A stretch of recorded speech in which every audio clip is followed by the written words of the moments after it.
All right. Good morning, Facebook. Good afternoon, wherever you may be. Welcome to another actionable reaction with actionable insights. We are here to talk about the September price list changes to the Xactimate price list. You've got Harrison here, you've got Whatley there, and we've got a guest with us today. Whatley, you and I like to talk about Xactimate price list changes, right? We put out that video every month, and we kind of think we know what we're talking about every time we speak and record a video. But we thought for this actionable reaction, the best way that we could provide a forum online for contractors and adjusters engaging with this video series, learning about the Xactimate price list, to bring in an expert. Somebody who really knows what they're talking about. An actual real expert. And so today with us live, we have Cameron Porter. Cameron Porter is the manager of structural data services at Xactware in Verisk. He's been 12 years in the Xactware pricing department. That's quite a tenure there. Cameron's got a construction background. He has been working in construction since he was 15 years old. He's had his GC license for 25 years. This is a man that knows building, knows this industry well, and it's somebody I'm proud to have representing the industry within the pricing department that can add some expertise and context to what we're going to talk about today. So Cameron, thank you so much for bringing us in or for joining us today. Oh, glad to be here. All right, so we went through that video. We have 14 new line items to talk about. I've got a couple questions for the three of us to kind of analyze live. If you are watching, feel free to jump into the comments and ask us questions about the things that we're talking about, the September changes, et cetera. But let's start at the top. One of the first line items we talked about in the September price list change was the automatic shutoff valves. There's the earthquake shutoff valve, and there's the automatic water shutoff valves. In general, how has the development of smart technology, like these automated water shutoff valves, affected claims volume and severity? Like, what has been your experience in seeing what's the impact of this newish technology? Right now, it is still fairly new, so we don't have a lot of information on that. It's something that we are kind of hearing and feedback that, a lot of carriers or insurance carriers may give you discounts if you have these types of valves on your home. Of course, it's going to help if you have a broken water line and it can shut off automatically. That's going to save a lot of time, money, claims that go through. So as of right now, not much information on how they're working, how they're doing in the market, but it is something that we're finding that, hey, this would be a good item to have available in the price list. Yeah, I would think if a water pipe can shut itself off, there's going to be less damage, right? So it's overall mitigating the financial severity of your everyday claims. Wow, you and I sounds good, but it does. I don't know if it's going to work or it does work, or how do you even measure it? It's going to take a decade for the Verisk team to have good data about where its impact to the severity of not really the claim, but severity as it relates to the policy life cycle. That's one thing. Such a hard thing to measure. That's a follow-up question I have for Cameron. For estimates that include this automatic water shutoff valve, are you guys going to look into overall claim severity potentially and estimate to estimate? This one has an automatic water shutoff valve as seen in the estimate versus this one does not. Is there a way for Xactware to measure when a automatic water shutoff valve is included via a scope, the significance or the effect of that technology? I'm sure there's a way. As of right now, no. It's something that's new to the market. We could, like Whatley discussed, 10, 15 years, if you want to go look back and see if you can say, oh, how many claims have this versus not? What's the severity of the claim versus ones that did not? Just to go a little bit more deep with this item, just for everyone, the viewers, is we also support other products within Xactware, like Estimate On, 360 Value. This also was some feedback from our Estimate On customers where you may go into a home to purchase a home. I need to know what the cost is to replace a water heater. It gives you a very quick cost for that to put in your negotiations. This is something they requested that, hey, if I'm going into a home purchasing it, maybe I can put this into my fee or when I'm offering them an offer for the home, excuse me.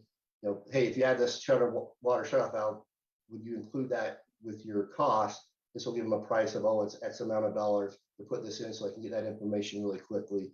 So there are some items that we put in that will touch other products we have that work very well within the Xactimate program. I hope that we can have you join us in 10 years for an analysis on the automatic water shutoff valve effect on the industry. I'm interested to see if it gets worked into everyday claim settlement. we saw this happen, Cameron, with smoke alarms, and then later the carbon monoxide detectors, and then that really became the same device, right? That is both. And as a contractor in California, you will find it's customary for them just to replace that because the building departments are obligating the contractor to do it on a large scale restoration project.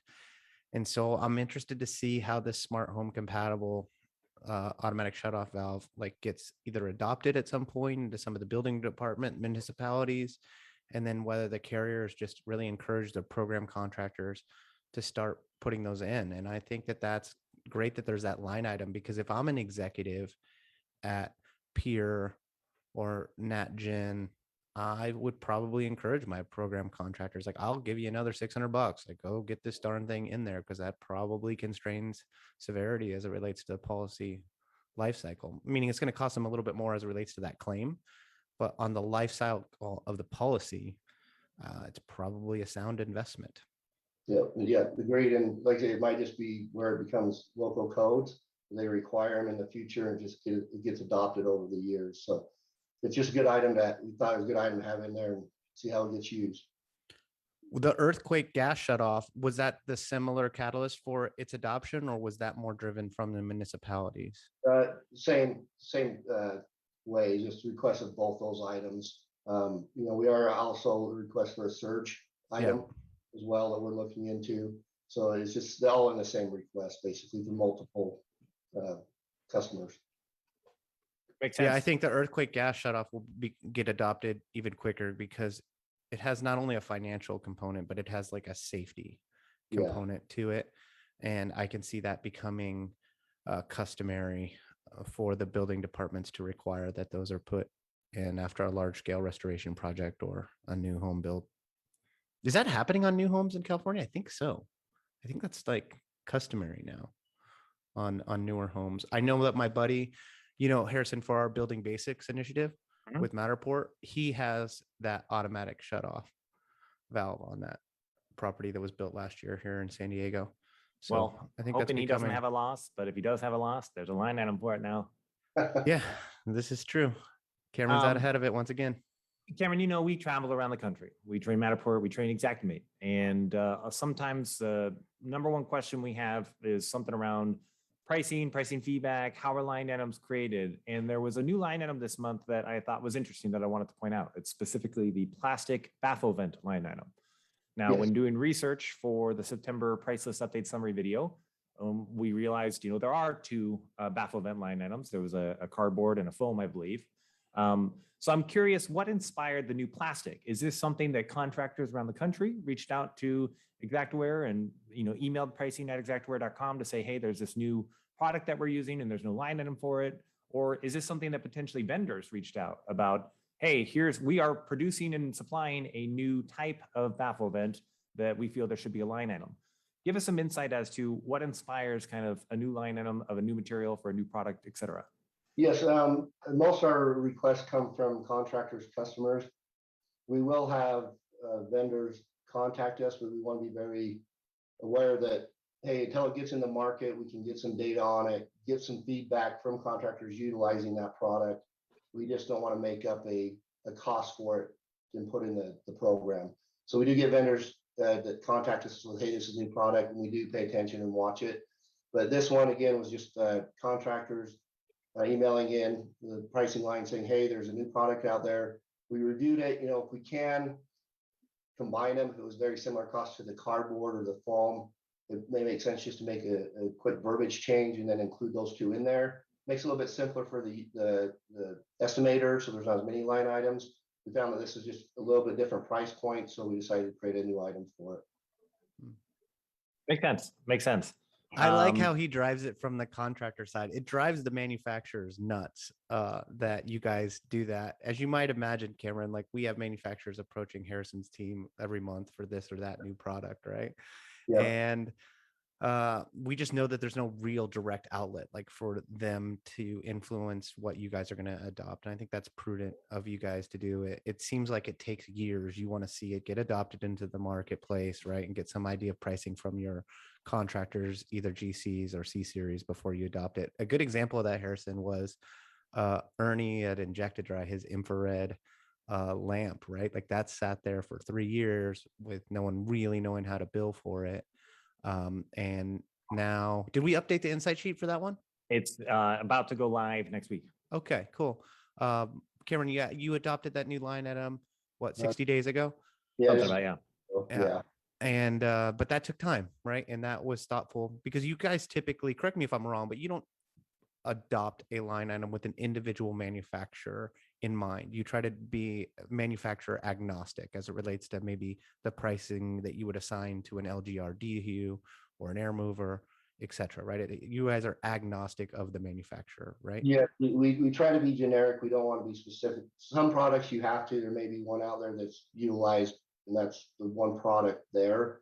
Mhm. But we try to, like you said, not really focus on one product name or brand.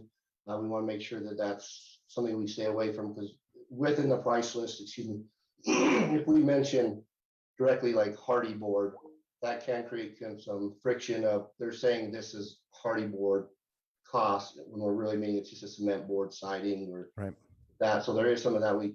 Some of the reason we keep things more generic is for that. Right. Yeah, You know, to this- define oh, it go a ahead. little bit more creates confusion, like what was going on with the corrugated cardboard floor covering until you guys recently updated it 100 days ago to cardboard, right? And so now it's like, okay, ram board works, but ram board wasn't corrugated, so no one knew exactly what the intention was. So to Right. over define it can Yep. work against you, but it cuts both ways. It's striking that unique balance between defining it in the line item description and the associated additional item information, and you've got to strike that perfect balance between giving a little flexibility, right, but still being direct enough where we know when to adopt it in a claims environment, right? Yes, yep, yeah, and it's difficult sometimes. I'm not gonna lie. There's no perfect, there's no perfect estimate. There's no perfect line item, right? It's just degrees of perfection. Yep. So, Yeah, you know, Cameron, you actually mentioned something there I want to build off of. You talked about if there's a way for one line item of appropriate cost to tackle multiple materials, like if that was possible, that's something you pursue. We talk about one of the strengths of the Xactimate price list is not only its simplicity in that there's not 100,000 line items of every component that somebody has to go find, but that you have an immense ability to tweak everything in Xactimate. Labor trade codes, yields, supporting events, custom price list editors, right? All of these tools exist to ensure that contractors have the tools they need to be able to deviate when they need to. One of the things that we saw that came out in this price list, we don't see it too often when you copy over somewhat existing line items into another category code. And specifically what I'm talking about is cleaning here. We had new cleaning line items, cleaning V, whatever it is, the variable, the cleaning walls and ceilings, that was added to the trauma and crime remediation category. What did you hear feedback on that brought us cleaning line items in the TCR category code? Oh, that's a good one. And that was, again, customer feedback. As you guys know, a lot of people do program work. So going in and if they're doing the TCR work category, they Yeah. go in, want to clean the wall, adjust the WTR labor trade to TCR, it's going to go get them flagged. It's going to have to get reviewed. And this was just requests from people that do that type of work. Say, hey, we don't need all the items. These are the ones that we typically use a lot of. They get flagged to just kind of make it a bear to get the estimate done. And there's a lot of back and forth.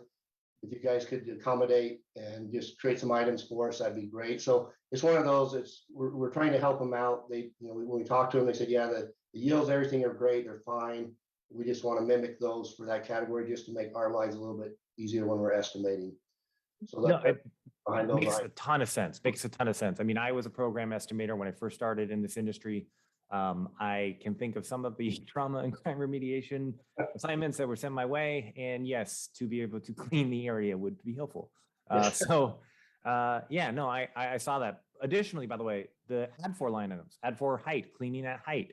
We've seen some new additions and changes around add for height line items. So I just wanted to give you guys props and thank you for considering that when adding these new line items to think not only of the day-to-day activities, the 8-foot, 10-foot story buildings that we're working in, but to be able to accommodate trauma and crime remediation at height is a thoughtful move. So thank you for that.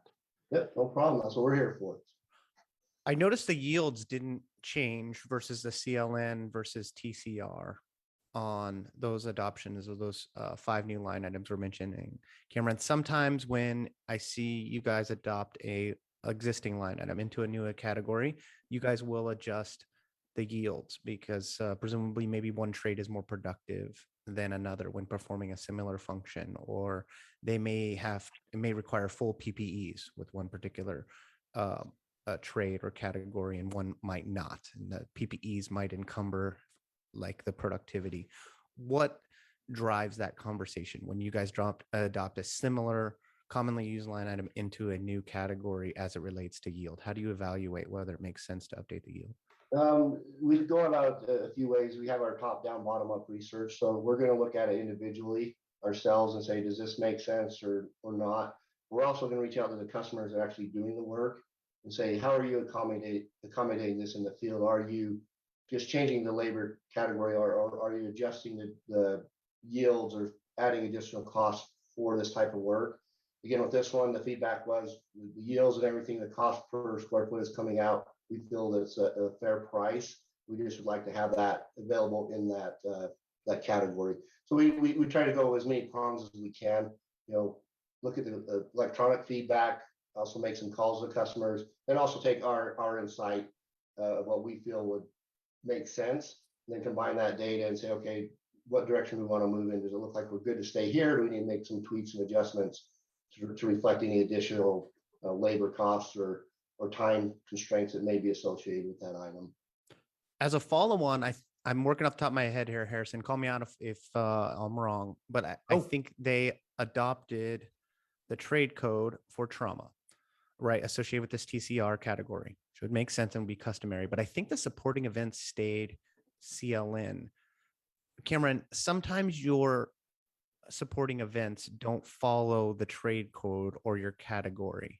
I assume there's some logic and thought behind that. Can you add some color to the whys there? Yeah, it basically comes down to if it's the same time assumption or same amount of wasted time. Create 6 different supporting events that basically equate 44%. Just as a little bit more work for us to maintain and take care of. There's a little bit of work that goes into those. And that's the biggest reason. It's a very similar setup, time assumptions. So we just kind of associate it with that. That's the biggest reasoning behind it. I mean, it's something that we could accommodate. It just hasn't been a big request where a lot of people don't dig into that depth. They just know, oh, there's enough waste associated here. It makes sense. We can move forward. That's something we could look at. It's just not been a high request to create specific supporting events for, say, the HMR, TCR, and have those associated with the same percentages. Because what matters at the end, what drives it? It's trying to arrive at a unit price that is reasonable and customary, right? Palatable to both the carrier and the contractor. Yes. Yeah. What percentage of your user base is really getting underneath the hood of the supporting events and the components the way Actionable does? What do you think? It's pretty low. I would say probably around 25%. It is increasing. That's good. With social media and things how they've gone the last probably, I'd say 8 years. A lot easier to share information and how to dig into things. So the good thing out of that is now people are looking into it more than they used to. Yeah. But I'd still say it's fair. 20-25% would be my guess of how many people can really dig into it and understand that depth and level, how things get put together. Most people are just like, hey, it's taking this price, making it what I need. I'm happy. I'm great. Let's move forward. But it is increasing. I have noticed that over the years. I think that's helpful for our industry, right? As we mature, the fact that the information sharing is so quickly. I started out with a company of 2, me and my partner working out of a garage, Cameron. I had nobody to ask about how one would estimate lower cabinets. And it's one of the reasons Harrison and I set out in 2017 to write the umpire's mitigation manual and the umpire's repair manual. Because I'm like, what is the document? What is the book that I wanted and didn't have back then when I was starting? And that's evolved into what you guys, our membership, knows to be the Insight Sheet database. But now, Harrison, don't you feel like Xactimate Ninjas is like even filled that void for some of what the insight sheet database was filling, for good or for bad. It's like people just Yeah. throw a question out there and actually get great answers in like 37 seconds. Yeah. By the way, hi to the Xactimate ninjas watching. Thank you. Yeah, Whatley, anytime we teach, one of the first things I ask is, who here was self-taught or peer-taught in Xactimate? Yeah. Right? Because that's generally how most of us learn in this industry. Yeah. What you learned, what the person next to you knew, and that was it. Or you did your videos. But as Cameron noted, as video platforms and social media sharing has becoming, you're able to learn from more people and share that information. So I think it's been helpful for those to gain mastery of this price list and to dive into it. Cameron, I hope think you're it's getting creating more stability too around Yeah. the price list, right? Because the chuck in a truck, it's becoming like more rare, Cameron. I think that you've got chuck in a truck like totally undercutting the market, doing it for 50% less than what Big Blue ATI or Big Red Belfour is doing it. Like, you want the big players to create stability in the marketplace, but we also don't want the chuck in a truck, who many of us all were at one point, right? And we shouldn't have animosity towards chuck in a truck getting started out, but you also don't want them to performing the work at 50% of the price, because it throws adjusters in good faith off balance. I've had conversations with, more junior adjusters back when I was on the front lines of settling claims, Cameron, and they're like, well, this person will do it for half the price over here, right? And they will run with that, but there are tremendous like differences in terms of service and solvency if something goes wrong with chuck in a truck versus an ATI. It's a different animal, right? Yeah, and like I said, with that kind of progression, I actually like it, because when people are requesting items, asking for items, discussing them with them, they have more in-depth knowledge. Yep. Which makes it easier to discuss, okay, is this a material pricing issue, supporting event? What is the issue? And so as people are progressing, really digging into them, I think it helps educate them on how we're getting our price. So when they're talking to us, we can just be efficient on how we're our talk back and forth of, okay, is it really a labor cost, or is this more of a time issue? There's just not enough time associated with it, which would increase that cost. So it's nice to have those discussions. We're getting more and more of those, and it does help our team out quite a bit. I want to build off this transparency, this idea of transparency, people sharing information, communication. One thing, Cameron, we record a video about what you guys are putting out every month, right? And I'm sure your team is going, hey, not only is the industry going to be looking at what we do, but there's literally these two guys in San Diego from Actionable Insights that are going to pick apart every little thing that we do. So we need to get it right as best we can. And so anytime there's an opportunity for Actionable Insights in the Xactimate Pricing Department to talk about clarity and stuff, we actually have a correction this month. One of the things that Whatley and I talked about in the September price list update was about this new roofing sealant, right? The asphalt peel and stick line item had removed the roofing sealant from it. It became its own individual line item. We were talking about how the prices stayed the same, $250, I think, in the example that we were looking at. That was more coincidental than it was on purpose, because Whatley, you and I were saying, hey, they removed a component, but they kept the unit price the same. Right. And in order to do that, they had to bump up all the other prices of the other components that were still there. Right. But in this particular scenario, we needed to look one layer deeper and just take a look at actually the yield changes. So it was, give us more example as to what was the inspiration behind pulling out that roofing sealant line item, making it its own standalone line item, and what kind of scenarios contractors should be using the new standalone roofing sealant line item. Okay, yeah, and this is kind of one of those ones where the planets aligned. There's a request for a few different things, and we're reviewing some things. So everything just kind of came together. We were reviewing, is it really common in the market to apply roofing sealant when you're laying down starter strip? And then we actually removed out of all the starter strip items, is in all of them. And just from the feedback research, calling contractors are like, it's not very common unless it's required in high wind areas or something of that nature. At the same time, we were getting a request for, hey, we would like an item for tabbing shingles down. So maybe it had some wind damage, didn't really hurt the shingles, but broke the tab. We just need to go re-tab those shingles down, and that should fix the roof. And so looking at that, we said, well, let's pull this out of this item, create a new item for just sealing shingles with the roofing cement. If you need that for your requirement in your area, now you have the potential to use that item in combination with that. So that's why we made the adjustment to the yield is we basically sped up the installation a little bit for the install of the starter shingles, but that would be reflected now in the application of the asphalt sealant. So if you put those back together, you're going to get a very similar price of what it was. And so that's kind of how that became that item. The per lineal foot was intended more for tabbing shingles, but the cost it's not a very high cost, and so it could be used for applying to the starter rakes, whatever, for those high wind areas. It's just one of those items that could be utilized for multiple things. So that's something that just kind of created itself. While we were reviewing one thing, we were getting requests for another, and said, hey, we can do this, be a little bit more efficient, and take care of both of them. So Cameron, it's coming up in the comments. Harrison probably sees it too. Our membership's curious to know what the official position is. You don't need to give us a definitive, but as it relates to starter courses, when are they warranted in a roofing environment and when are they not warranted?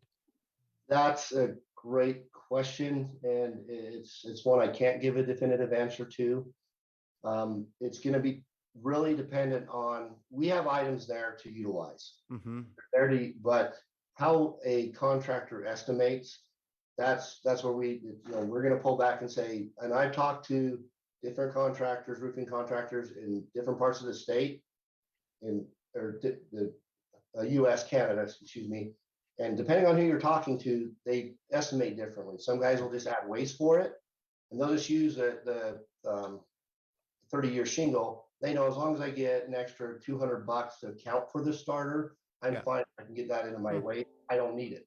Others like to itemize it out. Say, oh, here's my starter, here's my field shingles, here's my ridge. I'm going to show you which costs for each.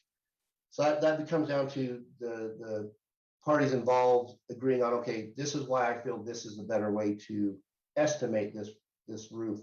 So, if I'm putting on a simple gable roof, I know it's about 7% waste, and I know I can add another 2% to get to my starter and another 2 for my ridge. I need 11%. I'm fine with that. It's easier for me to estimate that way. They agree, the price works for us. I'm getting what I need per square overall. I'm happy with that. Or do I itemize everything out? I get the price per square that works for my company. We agree upon that. That's great. So that's one of those. It's very hard to say yes, this is always needed. Of course.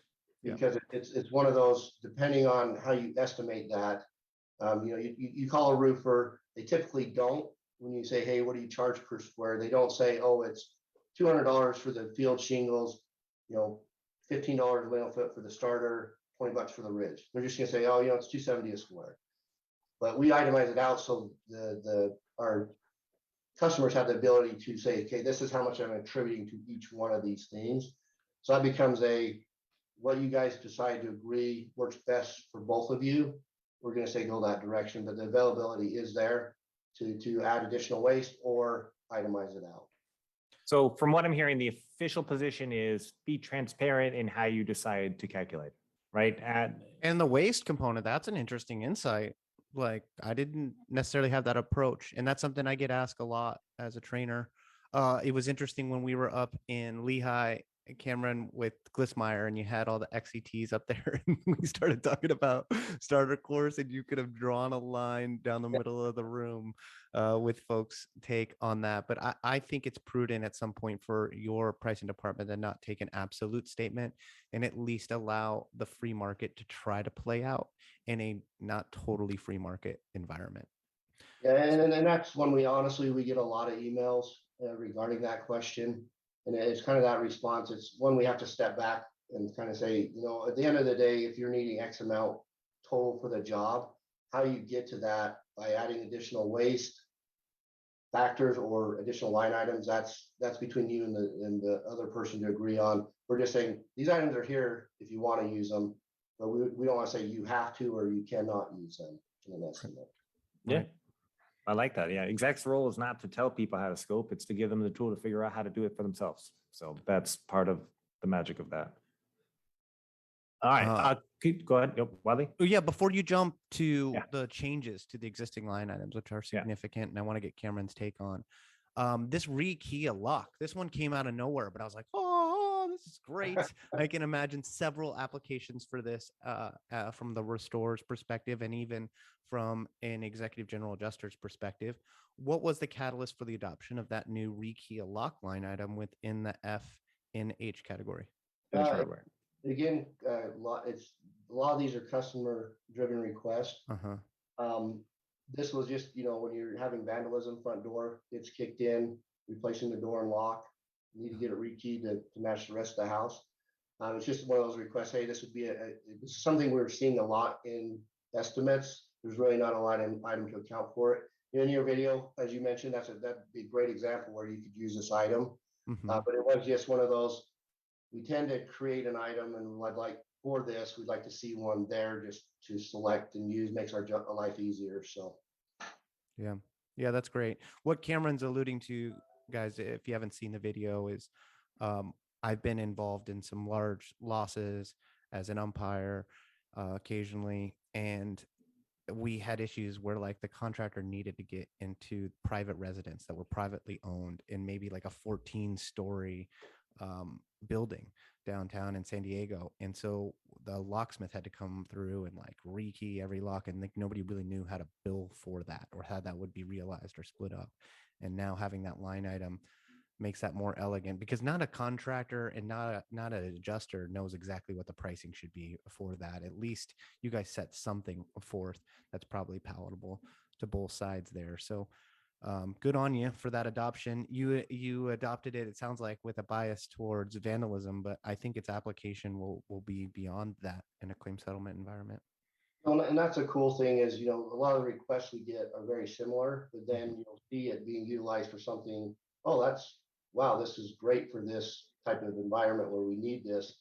So it is kind of interesting to see as you add line items, kind of where the base information came from and from what we created it to how people are actually using it in the market. Like, well, that's cool. I didn't really think of that when we were creating this item. That makes total sense that you could use that for that.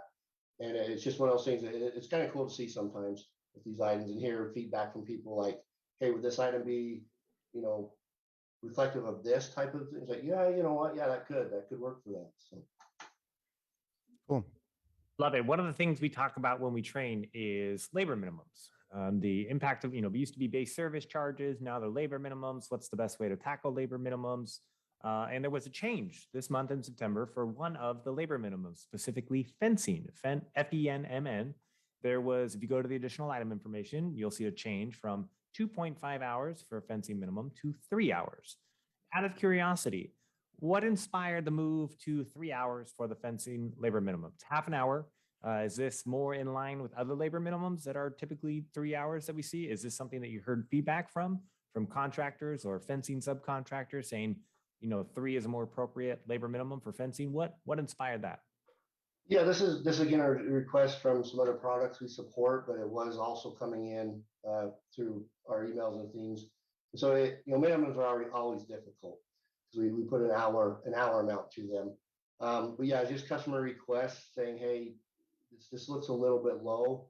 We had our internal team do a lot of research, make a lot of calls, find out kind of what fencing contractors are charging for a minimum, and the best way to accommodate that additional cost we were seeing was to increase that 2.5 to 3 hours to reflect what we were being reported back from our random surveys that we were doing.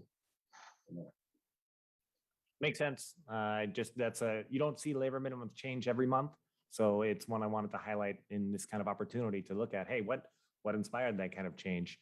There was one other really big change from line items that we've talked about in these various price list update summary videos.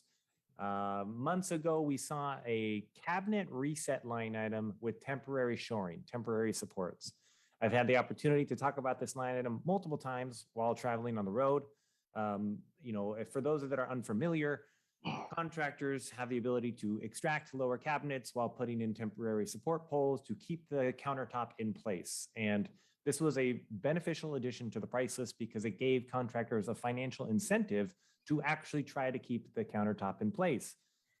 Anybody that's ever detached a countertop can tell you there's probably more than a 50% chance of that countertop breaking on the way out. So But one of the things that we realized or that you and I had talked about, and the pricing department was looking at, how is this line item being used? And Whatley, one thing that you and I had an instinct on that Exact confirmed with some of the data is that there is people were using the reset or install only for the cabinets, like for actual labor to put back the cabinets, and the reset line item for temporary shoring, like replace cabinets and reset temporary shoring. But there was a problem as there was double dipping in labor, because you really needed to have cab low as a material only line item. Here's the material. Now I'm using the reset line item with shoring to account for the labor there. So there was a change this month. The cab low SR line item, resetting cabinetry, is now an add for line item. It is meant to be used alongside in replacing cabinets or in installing cabinets. How should contractors and adjusters be using this line item moving forward? Yeah, so that basically when we first, this is a great one about when we're communicating with customers is, what we're hearing and what they're saying may be a little bit different. And so, like you mentioned, when we created the item, it was basically an item to account to do that total labor or pulling that or replacing that or removing that by supporting the countertop. What we were finding though is, like you mentioned, it was kind of a little confusing because the intent would be if you're replacing the cabinet, you'd use that item and maybe use a material only for the cab low, which made it a little bit difficult for people to estimate, was confusing.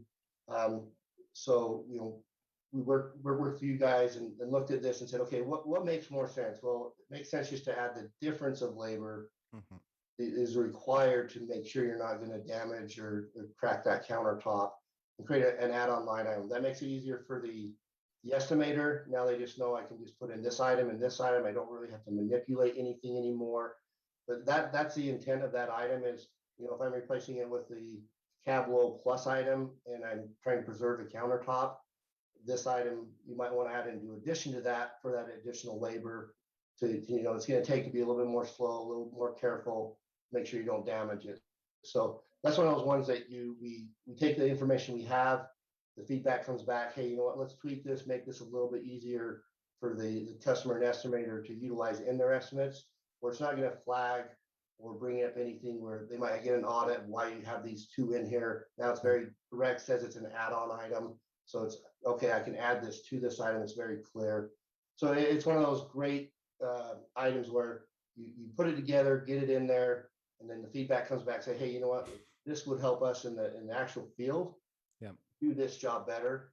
And so, we're happy to accommodate, look at it. If you need to make some changes that can help out, let's do it. Cool. I like these add for line items. I think that it's been really positive for us to report on those pretty consistent adoption of add for line items. I see how it relieves some burden from your already stressed pricing department team, and it just helps us settle claims, especially with program work. I would say that your job in the pricing department has gotten 60% more difficult, Cameron, over the last 10 years, is now more than 50% of the claim volume gets hammered through the TPA channel.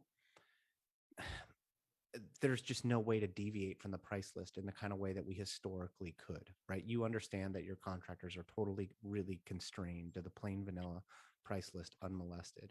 And it increases the requirement on your department to try to make the adjustment so the contractors can get paid fairly, and the carriers also find it palatable. The zone of reasonable agreement, right? That pursuit of what a contractor will accept and a carrier is willing to pay. Do you feel that program work has made the burden or increased the burden on the pricing department in that way? Yeah, I do. But there is still that, and we're going to say again, it's you need to work together, and it is getting more program driven. But I've had conversations with a lot of contractors that say, hey, I have no issues, I can change prices when I want. They have that really good relationship with who they work with. Yeah, they're able to make those changes. So I see both sides of it, and that is one thing we try to really balance that line of.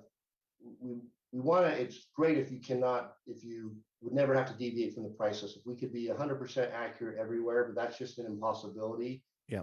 In a priceless area, it may be easier to get to one city than another, or, where it's at, where the loss is at. Is it, you have to drive 2 hours to get to it from a city. So there's things like that come into play. But that's where we're trying to educate both sides and say, hey, there are some things you're going to have to work on.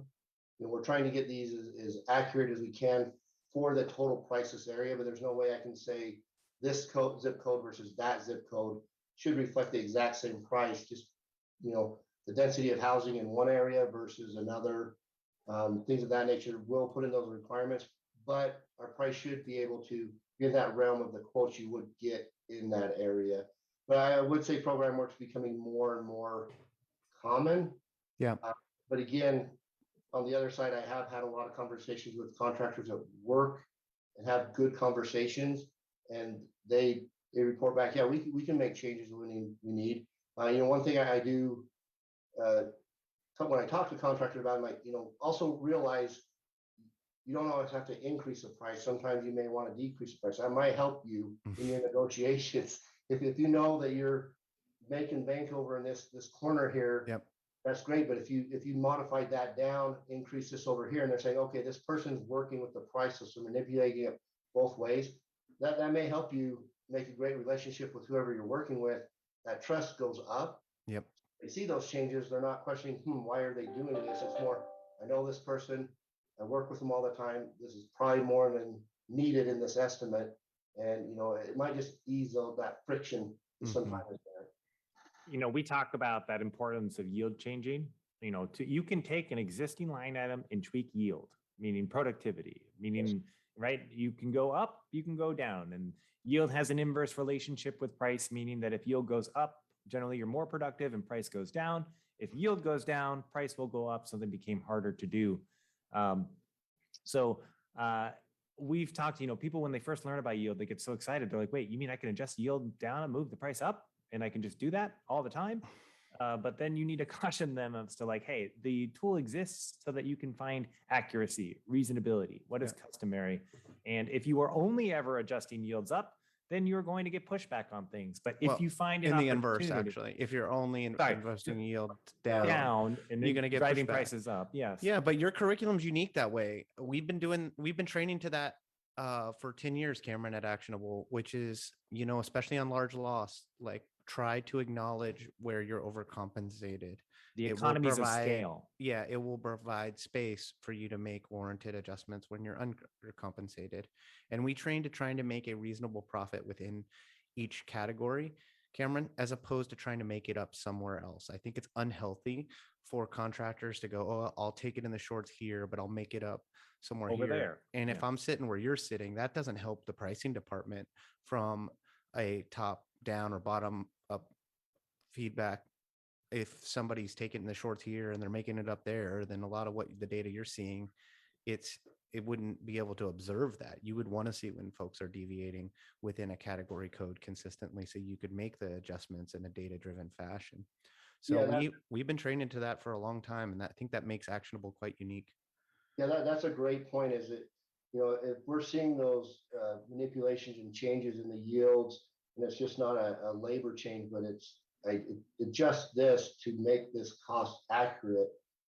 That helps us out. We do retail labor reviews, material reviews on how much waste and how much square foot, linear foot you can use with that material. And that type of information it helps us out, rather than saying, oh, I'm just going to add, like you said, maybe I can add an additional dumpster to account for this cost. It's more beneficial for us to say, okay, well, I manipulate these 3 items to get this additional cost. Okay, we can see in the market, maybe, we need to look at these efficiencies, see if we need to slow them down, speed them up. It does help us. And that's the conversation we love to have on the phone with people as well. Mm-hmm. If you're seeing an issue, having that data behind, not just saying the price is off, but hey, it takes my guys X amount of time to do the work. This is what you guys show in your pricing. Yep. That helps us say, okay, maybe it's not a labor issue, it's a supporting event issue, or a direct or a net yield issue. Yep. we need to slow or speed that down. That we love to have those conversations with customers. So So what this is Cameron great. is saying, membership is don't Yeah. email pricing at exactware.com and say your pricing sucks, ellipsis. Like that's not super helpful. Cameron, I hope that you've seen those emails come in a more sophisticated fashion, requesting independent verification and response, supporting it with other C series contractors, invoices, etc. Would you say that the feedback from contractors has become more sophisticated over the last 5 years? Yes and no. Oh gosh, It- I just died inside a little bit. I'm trying. No, it's one of those things, and it's just human nature. Again, social media can be your best friend or your worst enemy. And so we have had instances where it's been more of, inundate them with some information, and we're happy to verify every single one of those, but you can kind of see it where we have seen a lot of contractors that email in frequently that do give us some great information though. So we can see that they're really digging into it and letting us know, hey, this is where I think this is off. And that's great. And I do see it going more that direction, but you do still have the people that just, they're more passionate about everything. And so they see their best friend say something, they're like, that's gotta be true, that's it. I'm gonna do the same thing.